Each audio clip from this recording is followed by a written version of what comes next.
الحمد لله رب العالمين وصلى الله وسلم وبارك على نبينا محمد وعلى آله وصحبه أجمعين وأشهد أن لا إله إلا الله وحده لا شريك له وأشهد أن محمدا عبد الله ورسوله أما بعد فهذا اليوم هو الأول من شهر محرم عام 1436 من هجرة النبي صلى الله عليه وسلم.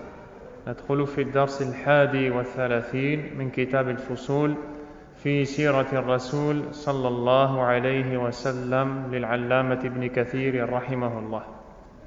Nous sommes le 25 octobre 2014.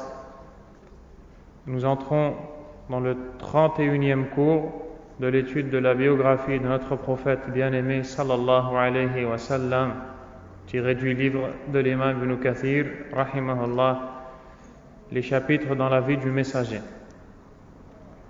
La fois passée, nous avons parlé de ce qu'on appelle Umratul Qada, c'est-à-dire la Umrah qu'avait accompli le prophète sallallahu alayhi wa sallam, avec laquelle il a rattrapé celle qu'il n'a pas pu faire l'année précédente, celle où il s'est rendu à Mecca pour l'accomplir réellement, sallallahu alayhi wa sallam. En effet, le prophète alayhi salatu wa sallam s'était mis d'accord avec les kuffars de Quraysh lorsqu'il est allé à Mecca et qu'il s'est arrêté en route, précisément à Al-Hudaybiyah. Il s'était mis d'accord avec eux, sallallahu alayhi wa sallam, qu'il devait revenir à Médine et qu'il aurait la permission d'aller accomplir sa Umrah, cette visite dans la maison d'Allah tabaraka wa ta'ala, l'année suivante. Nous avons vu les raisons qui ont poussé Quraysh à refuser l'accès au prophète sallallahu alayhi wa sallam. Il disait, ou du moins il laissait sous-entendre, qu'il ne pouvait pas accepter la venue du prophète sallallahu alayhi wa sallam de peur que les tribus avoisinantes ne pensent que les musulmans maintenant ont eu le dessus sur les mécréants, si bien qu'ils peuvent venir à la Mecque, rentrer dans cette ville et y faire ce qu'ils veulent. Donc ils ont dit au prophète sallallahu alayhi wa sallam, pas cette année, retourne à Médine. Et ils ont contracté un accord dont on a lu les clauses dans les cours précédents. Et donc l'année suivante est arrivée. Le prophète sallallahu alayhi wa sallam a réuni ses compagnons et est allé à Mecca afin d'accomplir cette Umrah que lui avait promise le peuple de Quraysh. C'est ce qu'il a fait, sallallahu alayhi wa sallam. C'est pour cela que cette Umrah est appelée Umratul Qada, qu'on pourrait traduire approximativement par la Umrah du rattrapage, comment? Ou de compensation, barakallahu fik, ou autre. Et nous avons vu que le prophète sallallahu alayhi wa sallam a également épousé. Qui est-ce qu'il a épousé? Naam. Vous entendez? Maïmouna. Élève ta voix. Maïmouna radiyallahu anha, qui fut donc une des épouses du prophète sallallahu alayhi wa sallam et donc une des mères des croyants radiyallahu ta'ala anha.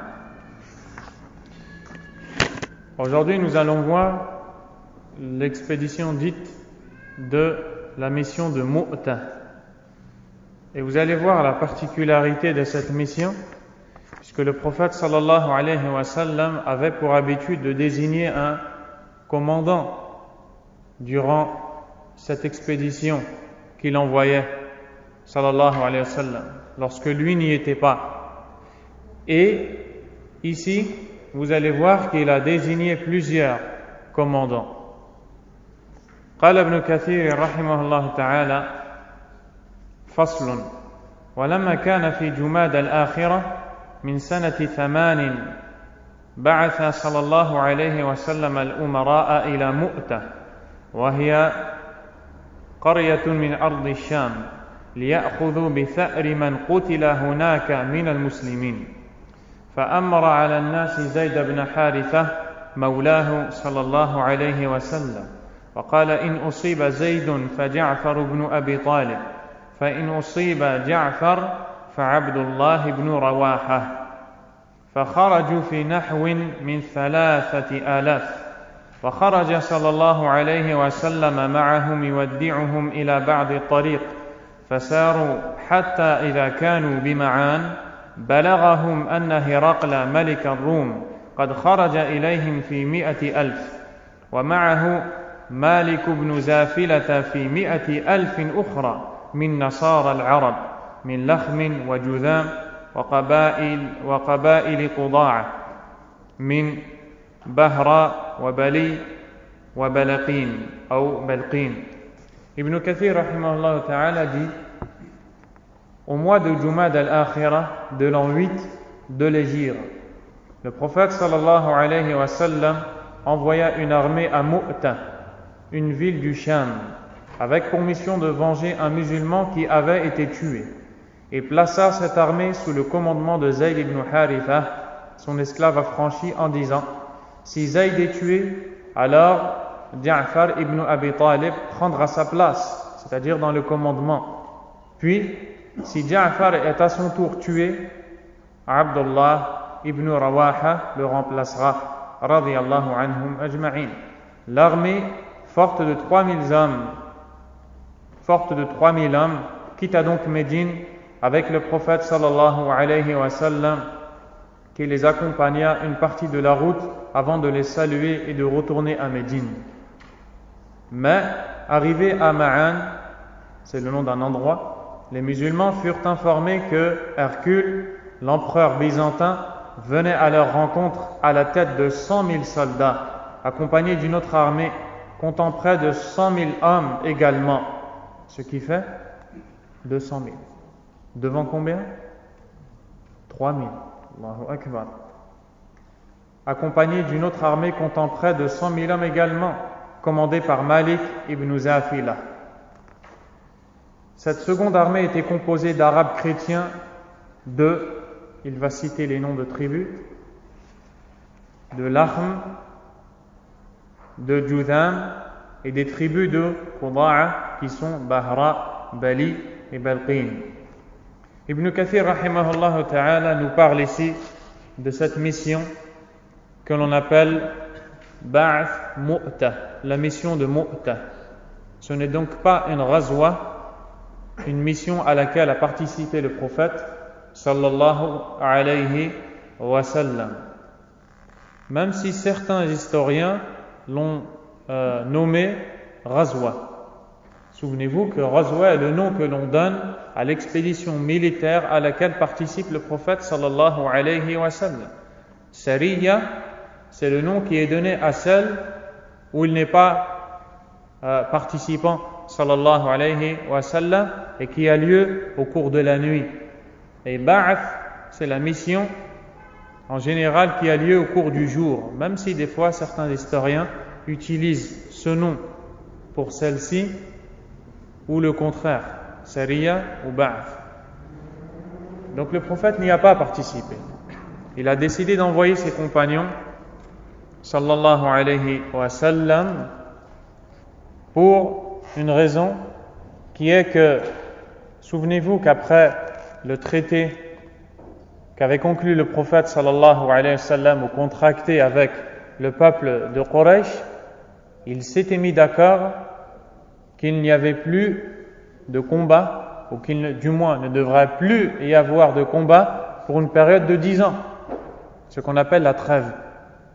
Le prophète sallallahu alayhi wa sallam a profité de cette occasion qui lui a été donnée, et d'ailleurs Abdullah ibn Mas'ud radiyallahu anhu a dit: kanu ya'udduna al-fatha fatha Makkah wa kunna na'udduhu fatha al-Hudaybiyah. Les gens pensaient que la conquête dont on parlait dans les textes était la conquête de la Mecque, alors que nous autres pensions que c'était l'ouverture qu'Allah nous a accordée le jour de l'Hudaybiyah, le jour où ils se sont mis d'accord avec les kuffars de Quraysh pour faire une trêve, parce que cette trêve va jouer un rôle crucial ou très important dans l'avancée des musulmans. Et donc le prophète sallallahu alayhi wa sallam a profité de cette trêve pour aller prêcher à l'islam à travers l'envoi de lettres ou de messages qui contenaient un appel à l'islam à certaines contrées et leurs gouverneurs, parmi lesquels cet endroit où va avoir lieu cette expédition ou cette mission, Mu'ta. Mu'ta est un endroit qui se situe au jour d'aujourd'hui en Jordanie, entre Amman, qui est la capitale, et Ma'an, entre ces deux endroits, en Jordanie. C'est donc dans la région du Sham. Le prophète sallallahu alayhi wa sallam a attaqué 3 fois la région du Sham. La première fois, c'est la Ghazwa de Doumatul Jandal. Revenez dans les cours précédents, vous verrez qu'on en a parlé. La deuxième fois, c'est la mission de Mu'ta, et la troisième fois sera la mission de Tabouk, dont on va parler, incha'Allah ta'ala. Le prophète sallallahu alayhi wa sallam a envoyé Al-Harith ibn Amr al-Azdi, radiyallahu anhu, en tant qu'émissaire chargé de remettre ce message qu'il portait de la part du prophète sallallahu alayhi wa sallam à l'empereur de cet endroit que l'on appelle Bosra, dans cette région. Et donc, Al-Harith ibn Amr, Al-Harith ibn Zayd, Al-Harith ibn Amr Al-Azdi radiyallahu anhu a porté cette lettre, et lorsqu'il est arrivé là-bas, il a été attrapé, enchaîné et assassiné. Il faut savoir que même à cette époque-là, il était inconnu, ou c'était une chose inconnue, que de tuer les émissaires, les porteurs de lettres. C'était quelque chose de très grave chez eux, qui ne se faisait pas, car il n'y avait pas lieu d'assassiner une telle personne qui n'est que porteuse d'un courrier, d'une lettre. Elle ne vient ni pour combattre, ni pour agresser, ni pour espionner. Elle ne vient que pour amener un courrier et le faire parvenir à son destinataire. Et donc, cet homme a été attrapé par un homme qui répond au nom de Shurahbil ibn Umayr al-Ghassani, qui a attrapé et enchaîné Al-Harith ibn Amr al-Azdi radiyallahu anhu, ce noble compagnon porteur du message, et il l'a assassiné. Quand le prophète sallallahu alayhi wa sallam a appris cette nouvelle, il n'a pas supporté qu'on puisse assassiner un porteur de lettres qui n'est venu ni pour combattre, ni pour agresser, simplement pour transmettre le message de l'islam, que peut-être les gens qui devaient recevoir cette lettre ne connaissaient pas. Donc il n'y avait pas lieu d'assassiner une telle personne. Donc le prophète sallallahu alayhi wa sallam a immédiatement donné l'ordre à ses compagnons de former un groupe, une armée constituée de 3000 hommes.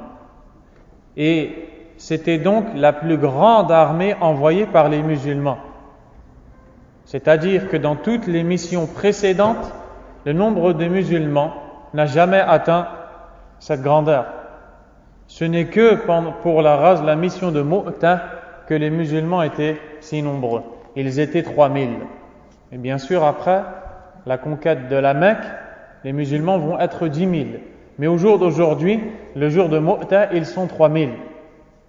Mais vous allez voir qu'ils vont être surpris par le nombre considérable des ennemis d'Allah tabaraka wa ta'ala lorsqu'ils vont les rencontrer.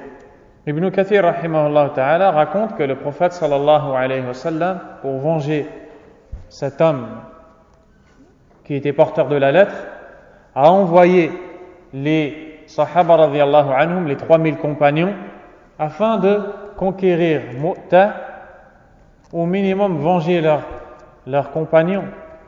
Et le prophète sallallahu alayhi wa sallam a désigné 3 gouverneurs ou bien 3 commandants pour cette armée. Le prophète sait que la situation n'est pas facile. Et il fait partie de son organisation, sallallahu alayhi wa sallam, de désigner un commandant. Mais il sait que ce commandant risque d'être éliminé. Donc il désigne un deuxième au cas où, un troisième au cas où. Et vous allez voir que les 3 ont été exécutés et éliminés pendant cette mission, la mission de Mu'tah. Et ce hadith est rapporté par Al-Bukhari. Le prophète sallallahu alayhi wa sallam a donc désigné en premier lieu Zayd ibn Haritha radiyallahu anhu. Qui est Zayd ibn Haritha? Du moins, qu'a-t-il fait avec le prophète sallallahu alayhi wa sallam? Abdul Ghani. Naam. C'est lui qui a accompagné le prophète sallallahu alayhi wa sallam quand il est allé à Taïf pour appeler les gens à l'islam. Et il était surnommé Hibbu Rasulillah sallallahu alayhi wa sallam, le bien-aimé du messager d'Allah sallallahu alayhi wa sallam. Le prophète l'aimait énormément alayhi salatu wa salam. C'était donc le premier commandant désigné par le prophète sallallahu alayhi wa sallam. Et le prophète a dit: si Zayd est tué, alors Ja'far ibn Abi Talib prendra sa place. Ja'far est son cousin, le frère de Ali ibn Abi Talib radiyallahu anhu, qui est plus âgé que Ali radiyallahu anhuma. Puis si Ja'far est à son tour tué, Abdullah ibn Rawaha le remplacera radiyallahu anhu. Donc l'armée était forte de 3000 hommes. Ils ont quitté Médine. Le prophète les a accompagnés jusqu'aux abords de la ville de Médine. Et il a donné des recommandations précieuses au commandant des croyants pour cette mission, parmi lesquelles il leur a dit de conquérir au nom d'Allah, de combattre dans le chemin d'Allah, urzu bismillah wa fi sabilillah, aller à cette conquête au nom d'Allah, dans le chemin d'Allah azza wa jal. Il leur a dit: et ne tuez ni une femme, ni un enfant, ni un vieil homme, ni même un moine qui s'adonne à la dévotion, ni ne coupez un arbre. Allahu Akbar. Regardez la justice de l'islam. Le prophète sallallahu alayhi wa sallam n'est pas un agresseur, comme certains essaient à tort de le prouver et n'y arriveront jamais. Le prophète alayhi salatu wa sallam a envoyé un émissaire porteur de lettres. Voici la religion qui est l'islam, à laquelle nous vous invitons. Ce porteur de lettres est assassiné. Le prophète sallallahu alayhi wa sallam envoie un groupe de combattants pour défendre l'honneur de ce compagnon qui a été injustement exécuté et assassiné. Donc, ce n'est pas lui qui a commencé. Deuxièmement, lorsqu'il envoie ses commandants, il leur dit de ne tuer ni un homme âgé, ni une femme, ni un enfant, et il leur interdit même de couper un arbre. Que dire alors d'aujourd'hui des Khawarij, cette secte égarée qui prétendent au nom d'Allah Azza wa Jal ou au nom de l'islam conquérir telle et telle contrée, tel et tel pays, soi-disant pour amener l'islam aux gens, en détruisant des villes entières, en détruisant des habitations, des demeures, des biens, les biens des musulmans. Ils les détruisent les uns après les autres en disant ce sont des mécréants. Ils se sont alliés avec telle et telle armée et telle, et ils se mettent à détruire. Le prophète sallallahu alayhi wa sallam a envoyé ses compagnons et leur a dit: ne coupez pas un arbre. Qu'est-ce que dirait le prophète sallallahu alayhi wa sallam s'il voyait ces gens-là aujourd'hui et ce qu'ils font? Et il est malheureux de voir que malgré ces choses-là, on voit des jeunes qui sont séduits par ces paroles enivrantes, ces paroles qui, même si elles peuvent être éloquentes, elles n'amènent qu'au haram, qu'à ce qui est interdit. Wal'iyadhu billah. Qu'Allah tabaraka wa ta'ala nous guide. Donc le prophète alayhi salatu wa salam les envoie. Chose qu'ils font. Ils avancent, mais ils sont surpris par une chose.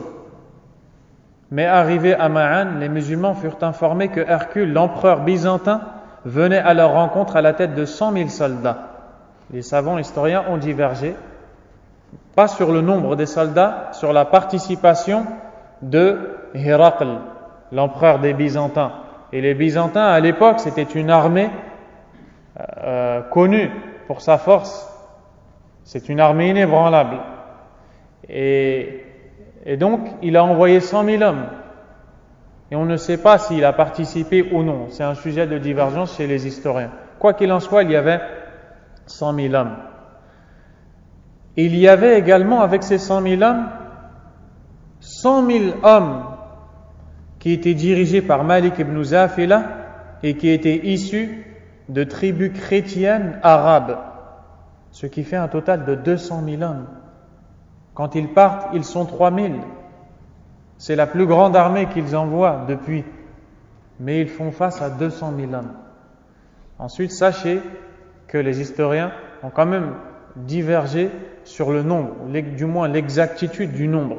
Est-ce qu'ils étaient 200 000 ou moins? Quoi qu'il en soit, ils sont arrivés et ont vu devant eux une armée qu'ils n'avaient jamais vue auparavant. Imaginez-vous un peu, vous êtes 3 000, vous pensez être fort, vous pensez être très nombreux, et vous arrivez devant 200 000. Vous arrivez devant 200 000 personnes. Vous ne voyez que des têtes, vous ne voyez que des ennemis devant vous. Imaginez-vous un peu ça. Ne lisez pas ça comme si vous lisez le journal ou un conte. C'est une réalité, une chose qui s'est produite à cette époque, à l'époque des compagnons, radiyallahu anhum. Ils se sont donc fait face à cet endroit.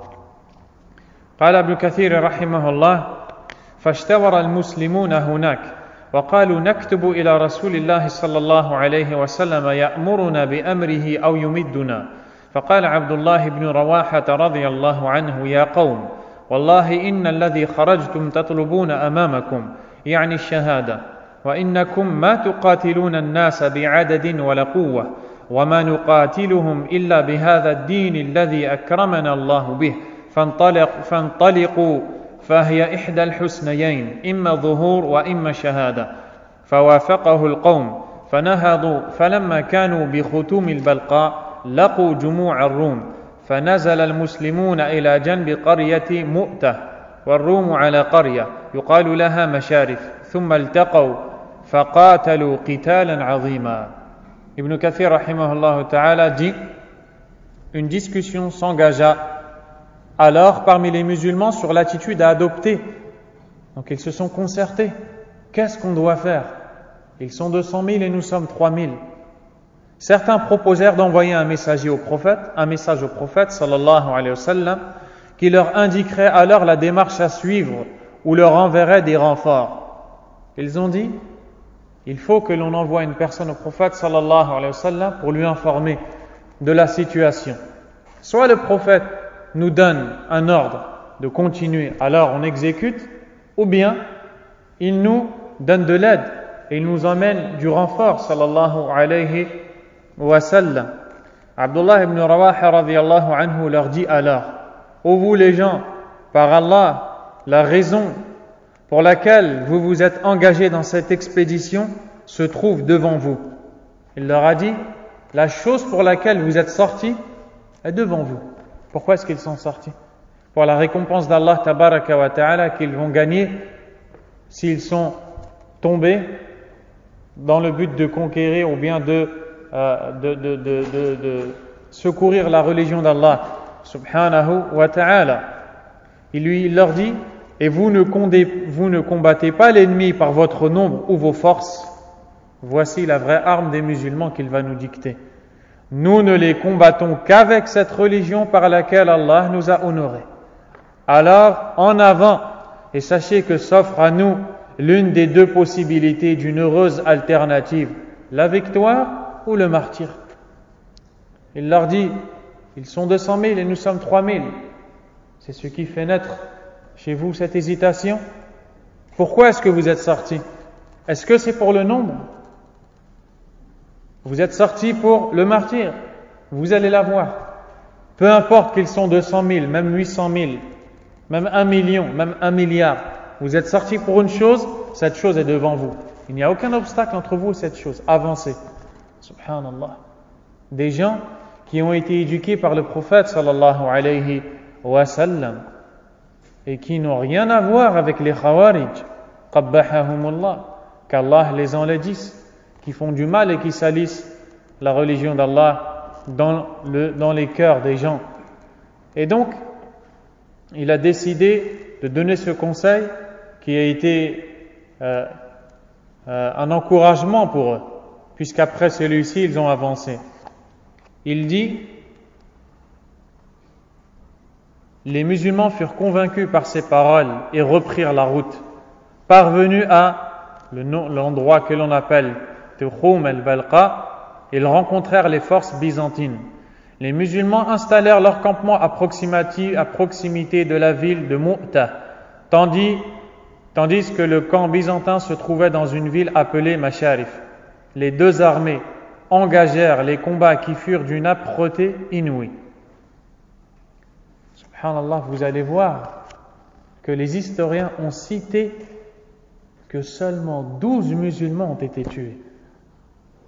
3000 contre presque 8 fois plus, 200 000, combien de morts? 12 000.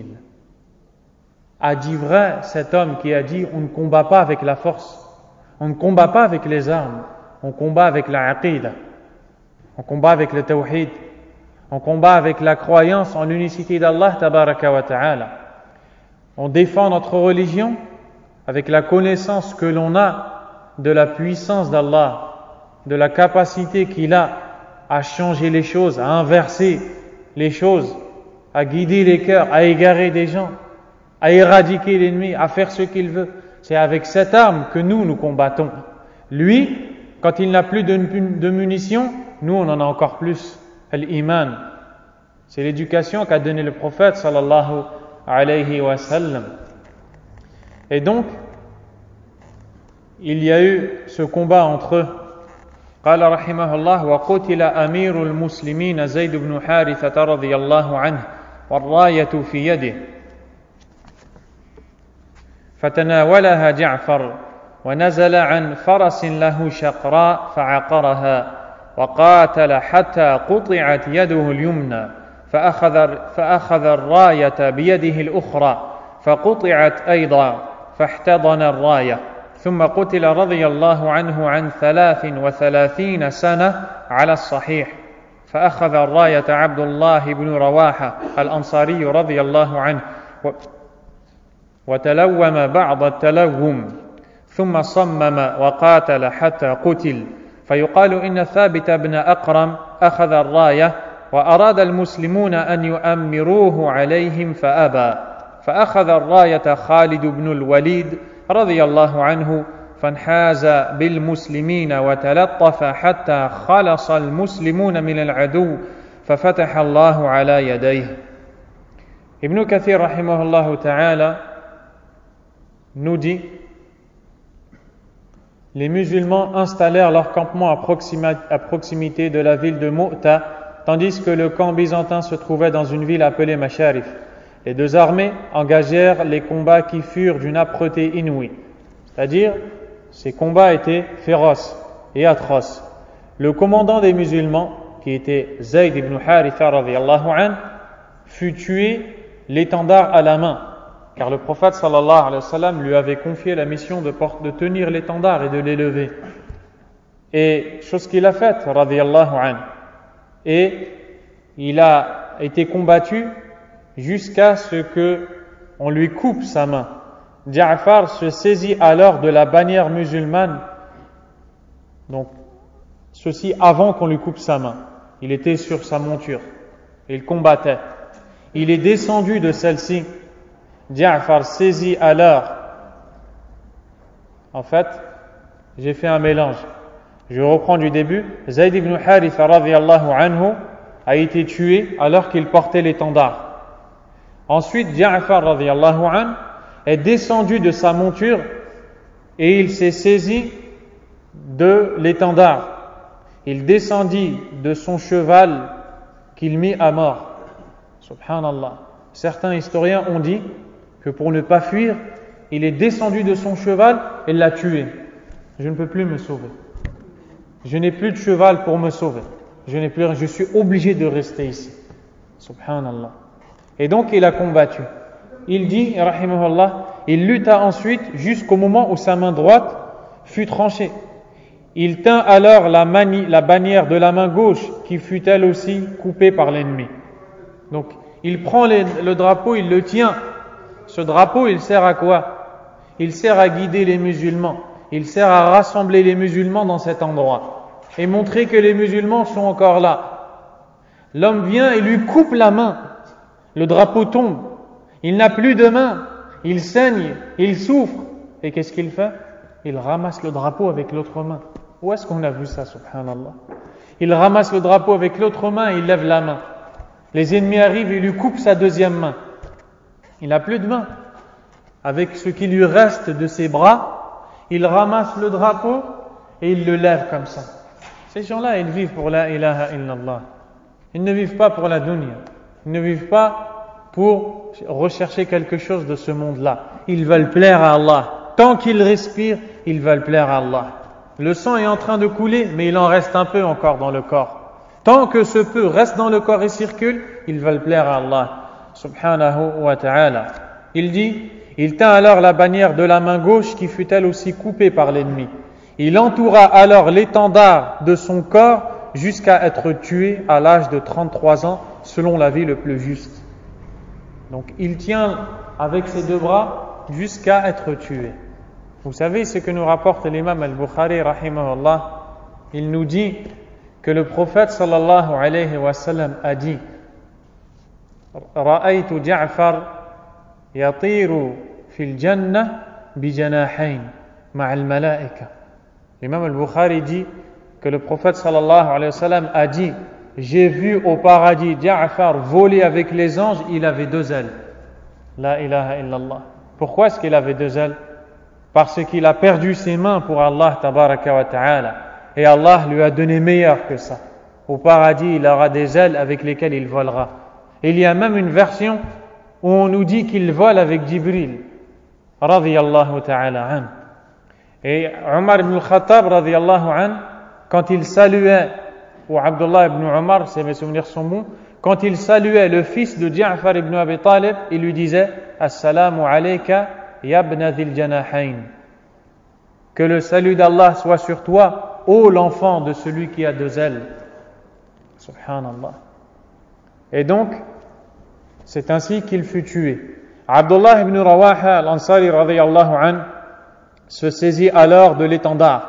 Puis, après un moment d'hésitation, il se reprit et se lança farouchement à l'attaque de l'ennemi jusqu'à être tué. Ici, Ibn Kathir nous rapporte ce qui est dit par certains historiens, que Abdullah ibn Rawaha a pris l'étendard, c'était le troisième commandant, pour combattre. Et il a été pris par un moment d'hésitation. Rappelez-vous qu'ils sont 200 000 et qu'eux, ils ne sont que 3 000. Et il vient de voir les deux premiers commandants tomber. Et l'un d'entre eux a eu les deux bras coupés, puis il a été tué. Ce n'est pas une situation facile. Il a été pris par une hésitation. Mais sachez que cela ne fait pas l'objet de l'unanimité des historiens. C'est-à-dire que l'authenticité de ce récit où il est dit que Abdullah ibn Rawaha a été pris par l'hésitation ne fait pas l'objet de l'unanimité. Et d'ailleurs, le Cheikh Abd al-Razzaq ibn Abd al-Muhsin, hafidhahullah, dit que toutes les versions qui nous sont rapportées ne sont pas rapportées de façon authentique. Et il dit, et même si ces versions étaient authentiques, ce n'est qu'une chose naturelle. Ce n'est qu'une chose naturelle, c'est une hésitation naturelle qui peut toucher l'un d'entre nous. Mais quoi qu'il en soit, il dit que ce n'est pas authentique. Wallahu ta'ala a'lam, et c'est Allah qui est plus savant. Il se reprit et se lança farouchement à l'attaque de l'ennemi jusqu'à être tué. Cheikh Abd al-Razzaq nous dit, parmi ceux qui montrent qu'il n'a pas d'hésitation, C'est lui en premier qui a dit aux gens qui justement s'étaient arrêtés pour consulter le prophète, alayhi salatu wassalam, avancez, vous avez trouvé ce que vous êtes venus chercher. Il se reprit et se lança farouchement à l'attaque de l'ennemi jusqu'à être tué. Puis, Thabit ibn Aqram, ou bien Arqam,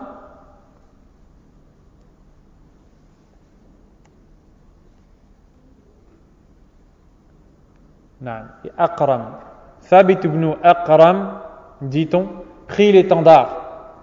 Les musulmans voulurent alors en faire leur commandant, mais il s'y refusa. Donc il a ramassé du sol l'étendard, et les musulmans se sont consultés. Vite, il faut qu'on trouve un commandant. Les musulmans ne doivent pas rester sans commandant, sans gouverneur. C'est pour cela que se rebeller contre le gouverneur, ce n'est qu'un mal. Ce n'est qu'un mal. Et donc, il fallait un gouverneur, il fallait un commandant. Puisque c'est lui qui avait l'étendard dans la main, ils lui ont dit, on te choisit tous. Et lui a dit, je ne peux pas. Je ne suis pas digne de cette mission, de remplir cette mission. Et il a donné le drapeau à qui?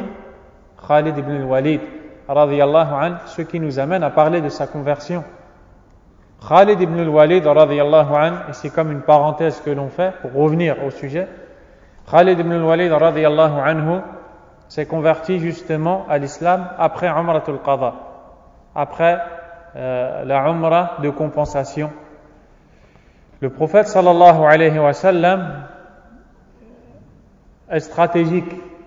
Il cherche pour secourir la religion d'Allah Azza wa Jal des gens intelligents, des gens qui ont des moyens, des gens forts, des gens courageux, parmi lesquels Khalid ibn al-Walid. Lorsqu'il va accomplir cette Umrah à Mecca, il s'adresse au frère de Khalid ibn al-Walid qui lui-même s'appelle Walid. Il porte le même nom que son père. Il s'appelle Walid ibn al-Walid. Walid, fils de al-Walid. Et lui dit, où est Khalid? Et il lui fait comprendre pourquoi est-ce qu'il n'embrasse pas l'islam. Est-ce que quelqu'un comme Khalid peut ignorer l'islam? Est-ce qu'il est possible qu'il ne sache pas ce qu'est l'islam? Il connaît l'islam. Pourquoi est-ce qu'il ne vient pas à l'islam? Walid a dit au prophète alayhi salatu wassalam, Allah va l'amener à l'islam. Et Walid écrit une lettre à son frère. Et dans cette lettre, dans ce message, il dit à son frère, quelqu'un comme toi n'ignore pas ce qu'est l'islam. Et donc je vous le cite avec le sens, quelqu'un comme toi n'ignore pas ce qu'est l'islam et doit suivre l'islam et mettre sa force et son courage au service de l'islam. Et Allah va t'amener à l'islam. Il lit la lettre, il réfléchit un temps, et il vient et il dit Ashhadu an la ilaha illallah wa ashhadu anna Muhammadan Rasulullah. Mais juste avant le témoignage de foi, il fait un rêve. Et il se voit dans une terre exiguë, étroite, serrée. Il se voit en rêve dans une terre, et la terre se resserre contre lui. Et elle va bientôt l'écraser, et d'un coup il voit une porte ouverte. Il se sauve, il rentre dans cette porte. Et quand il rentre dans cette porte, il arrive de l'autre côté dans une terre vaste, ouverte, verte, grande et magnifique. Il va voir Abu Bakr radiyallahu anhu, qui à l'époque interprète les rêves, et lui dit, voici ce que je viens de voir. Abu Bakr radiyallahu anhu lui dit, la terre exiguë que tu as vue et dans laquelle tu as failli être compressé, c'est la mécréance dans laquelle tu vivais compressé. La porte qui s'est ouverte et que tu as pénétré, c'est l'islam. Et c'est la situation de ton cœur. Du moins, c'est à peu près ce qu'il lui a dit. Et c'est là qu'il s'est converti à l'islam. Dès qu'il s'est converti à l'islam, il a voulu mettre son service dans la religion d'Allah, tabaraka wa ta'ala. Revenons maintenant au livre. Ibn Kathir, rahimahullah ta'ala, nous dit, Khalid ibn al-Walid prit donc la bannière et se retira avec les musulmans qui furent ainsi sauvés de l'ennemi. La nuit est arrivée, le combat a cessé. Pendant la nuit, Khalid ibn al-Walid a réfléchi. Il fallait changer de stratégie, il fallait changer la façon de combattre pour que les musulmans ne soient pas tués. Il fallait trouver une solution. Et donc, il a réorganisé les troupes et la manière de combattre, radiyallahu anhu. Et sachez que dans l'histoire, Khalid ibn al-Walid, il est aimé de gens qui sont des kuffars et qui sont des spécialistes de l'histoire et qui lisent sa vie. Certains parmi eux ont dit: c'est mon maître dans la guerre. C'est mon maître dans la guerre, dans les techniques de combat. Subhanallah. Et donc Khalid ibn al-Walid radiyallahu anhu a pris la bannière, a réorganisé les troupes et a réussi à prendre la fuite avec les musulmans, et ainsi ils ont été préservés grâce à Allah tabaraka wa ta'ala. Kama akhbara bidhalika kullihi Rasulullah sallallahu alayhi wa sallam ashabahu alladhina bil madinati yawma idhin wa huwa qa'imun ala al minbar fana'a ilayhim al umara wahidan wahida wa 'aynahu tadhrifan sallallahu alayhi wa sallam, wal hadith fi sahih. Ibn Kathir rahimahullah ta'ala dit: à Médine, le messager d'Allah sallallahu alayhi wa sallam, debout sur le minbar, les yeux débordants de larmes, avait informé ses compagnons de la mort l'un après l'autre des commandants musulmans, comme le rapporte l'imam al-Bukhari dans son recueil. Donc, al-Bukhari rapporte dans le hadith que le prophète sallallahu alayhi wa sallam, pendant le combat, il est à Médine, il monte sur le minbar et il raconte tout ce qui se passe là-bas à Mu'ta, en Jordanie, alors que lui il est à Médine. Il leur raconte tout ce qui se passe, comme si qu'il était là. Et il leur raconte la bataille. Et pendant qu'il raconte, il pleure, sallallahu alayhi wa sallam, parce qu'il vient d'apprendre que certains de ses meilleurs compagnons ont été exécutés. Et il leur dit, sallallahu alayhi wa sallam, un tel a été tué. Naam, al-Bukhari rapporte, qala sallallahu alayhi wa sallam, non, le hadith n'est pas ici. Ala kulli hal, dans le hadith, le prophète dit, alayhi salatu wa salam, Zayd ibn Haritha est en train de combattre. Zayd ibn Haritha vient d'être exécuté. Ja'far a pris l'étendard. On vient de lui couper la main. Wallahi, on ne vit pas cette chose. On ne vit pas cette chose. En tout cas, moi je parle pour moi. Le prophète est à Médine, sallallahu alayhi wa sallam. Il a envoyé des musulmans secourir l'islam. Ils vont combattre contre plus de 100 000 personnes. Et il leur raconte ce qui se passe. Et les musulmans sont devant le prophète, sallallahu alayhi wa sallam. Ils écoutent et ils espèrent tellement qu'Allah secourt sa religion. Et le prophète leur dit: on vient de couper la main à Ja'far, mais il a ramassé l'étendard. On vient de lui couper l'autre main. Il l'a prise. Il a pris l'étendard avec ses bras et il vient d'être tué. Abdullah ibn Rawaha a pris la relève jusqu'à ce qu'il dit: فَأَخَذَ الْأَرَّايَ سَيْفٌ مِّن سُيُوفِ اللَّهِ فَفَتَحَ اللَّهُ عَلَيْهِ. Et il leur dit: une épée des épées d'Allah vient de prendre la relève, Allah va lui ouvrir, va lui accorder l'ouverture. De qui est-ce qu'il parlait? De Khalid ibn al-Walid radiyallahu anhu, qui a été nommé Sayfullah al-Masloul, l'épée d'Allah tabaraka wa ta'ala. Et il a combattu bravement radiyallahu anhu. Abdullah ibn Umar dit que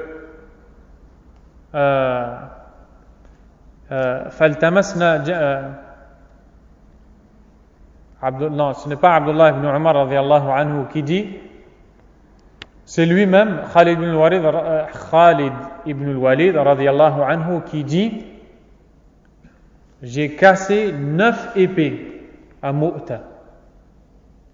Il a combattu jusqu'à casser une épée. Il en a pris une deuxième. Il a combattu jusqu'à la casser. 3, 4, jusqu'à 9 épées qu'il a cassées. Subhanallah. Ça montre que le courage qu'il avait et qu'il ne lâchait rien, sallallahu alayhi wa sallam, quand il s'agissait d'apporter le secours à la religion d'Allah, tabaraka wa ta'ala. Quant à Ja'far ibn Abi Talib, radiyallahu anhu, Abdullah ibn Umar a dit: فَالْتَمَسْنَا Ja'far ibn Abi Talib, nous avons cherché Ja'far ibn Abi Talib, فَوَجَدْنَاهُ فِي الْقَتْلَى, quand nous l'avons trouvé parmi les assassinés. وَوَجَدْنَا مَا فِي جَسَدِهِ bid'an wa tis'in min ta'na wa ramya. Nous avons trouvé près de 90 et quelques blessures sur son corps. C'est-à-dire que tout son corps était coupé. Subhanallah. Des blessures. Et d'ailleurs, il n'avait plus ses bras. Et le reste qu'il avait de son corps était rempli de blessures. Et c'était aussi le cas de Khalid ibn al-Walid, radiyallahu anhu. Cet homme-là qui espérait tellement mourir au combat, mais il est mort tranquillement sur son lit, radiyallahu anhu. Et pourtant, tout son corps était rempli de blessures, radiyallahu anhu Khalid. Qu'Allah Azza wa Jal agrée l'ensemble des compagnons qui ont tout donné pour la religion d'Allah, tabaraka wa ta'ala. À Médine, le messager d'Allah sallallahu alayhi wa sallam, debout sur le minbar, les yeux débordants de larmes, avait informé ses compagnons de la mort, l'un après l'autre, des commandants musulmans, comme le rapporte Al-Bukhari dans son Sahih, son recueil. La nuit tombée, les mécréants mirent fin au combat. Malgré leur faible nombre par rapport à l'ennemi, les victimes musulmanes furent relativement limitées. Les historiens des batailles musulmanes ne mentionnant qu'une dizaine de noms, les musulmans qu'Allah, louange à lui, avait préservé du mal des mécréants, prirent la route du retour. Cette expédition constitua donc une préparation aux futures campagnes contre les Byzantins et jeta la terreur dans les cœurs des ennemis d'Allah et de son messager. وجاء الليل فكف الكفار عن القتال ومع كثرة هذا العدو وقلة عدد المسلمين بالنسبة إليهم لم يقدل من المسلمين خلق كثير على ما ذكره أهل السير فإنهم لم يذكروا فيما سموا إلا نحو 10 وكر المسلمون راجعين ووقى الله شر الكفرة وله الحمد والمنة إلا أن هذه الغزوة كانت إرهاصا لما بعدها من غزو الروم وإرهابا لأعداء الله ورسوله صلى الله عليه وسلم. C'est ainsi que l'imam Ibn Kathir achève ce chapitre en disant que les musulmans ont réussi à s'échapper des filets des kuffars de Mecca, ou plutôt, pourquoi personne ne m'a corrigé? Soit parce que vous dormez, soit parce que vous êtes timide, et les deux choses sont blâmées. Donc, le prophète Khalid ibn al-Walid radiyallahu anhu a réussi à prendre la fuite quand il a réorganisé les armées et il a évité le mal des Byzantins, des Roms, grâce à Allah tabaraka wa ta'ala. Et les savants historiens ont cité qu'il y avait une dizaine de morts, 12 morts, radiyallahu anhum, parmi lesquels les 3 commandants. C'est pour ça qu'on a aussi appelé cette mission la mission des commandants. La mission des commandants. Et Allah Azza wa Jalla a préservé les musulmans du mal des mécréants. Certains pourraient se dire, à quoi est-ce que cette mission a servi, puisque les musulmans sont allés combattre, sont revenus sans, en apparence en tout cas, avoir une victoire grande ou espérée? La réponse, si, c'était une victoire. Pourquoi? Car cela a été un grand travail psychologique pour ces gens-là, qui se sont dit vraiment les musulmans sont forts. Nous étions plus de 100 000 au minimum. Nous étions plus de 100 000, il n'était que 3 000. Et on n'en a tué qu'une dizaine. Wallahi, ces gens-là sont vraiment terrifiants. Ils sont redoutables. Ils sont à craindre. Ils sont très forts. Donc, comme l'a dit Abdullah ibn Rawaha radiyallahu anhu, ce n'est pas avec les armes, non plus avec la force, non plus avec l'intelligence, non plus avec toutes ces choses-là qu'ils ont gagné, radiyallahu anhum. Mais ce n'est que par la aqida, c'est-à-dire le dogme, la croyance qu'ils portaient dans leur cœur en Allah tabaraka wa ta'ala. Ils étaient unis, ils étaient frères, ils étaient soudés, ils ne se battaient pas pour une chose inutile.